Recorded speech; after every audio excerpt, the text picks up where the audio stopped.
Alors, ici, normalement, en hypothèse nulle, on va pouvoir écrire que la fréquence observée, donc c'est petit f, hein, est conforme ou est égale. Je préfère mieux le terme de conforme puisque c'est pas égal à la proportion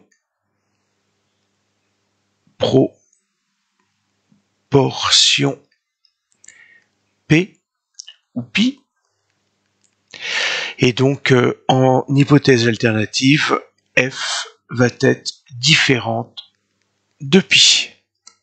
Donc f, c'est la fréquence que l'on a, c'est-à-dire le 0,12. La norme, elle est de 0,10. Et puis, dans la formule, on va avoir besoin de 1-p, des fois désigné comme étant q. Hein, je vous rappelle la loi binomiale, des fois la valeur de proportion p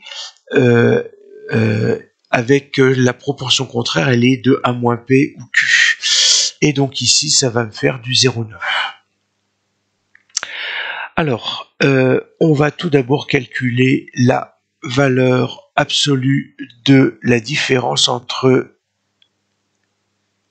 la fréquence, donc le 0,12 avec le 0,10. Donc on veut obligatoirement une valeur positive, hein. C'est pour ça qu'on a une valeur absolue, donc ça me fait du 0,02.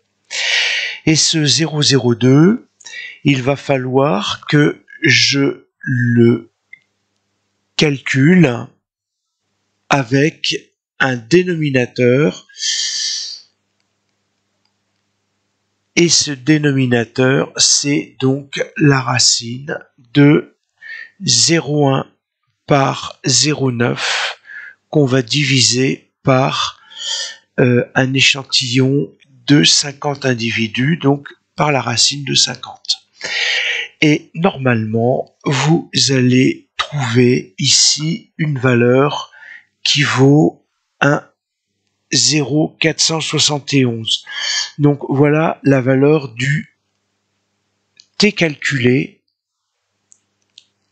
au risque alpha de 0,05 qui vaut 0,471.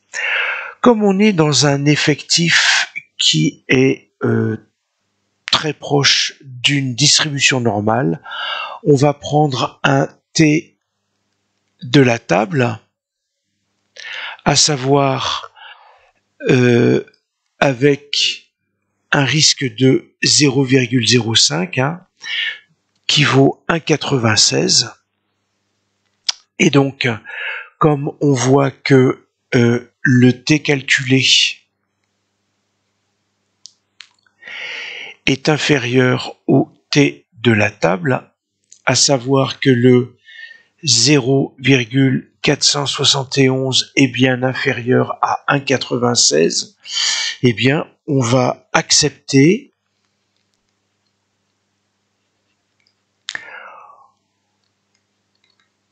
au risque alpha. Donc, je vous rappelle, ça n'est pas avec 5% de chance de se tromper, c'est l'erreur qui est communément commise. Ça n'est pas ça, c'est que on accepte le risque que sur 100 tests réalisés, il y en aura 5 où il y aura une mauvaise décision de prise. C'est ça que ça signifie. Donc on accepte au risque alpha de dire que f est conforme à pi malgré une petite différence.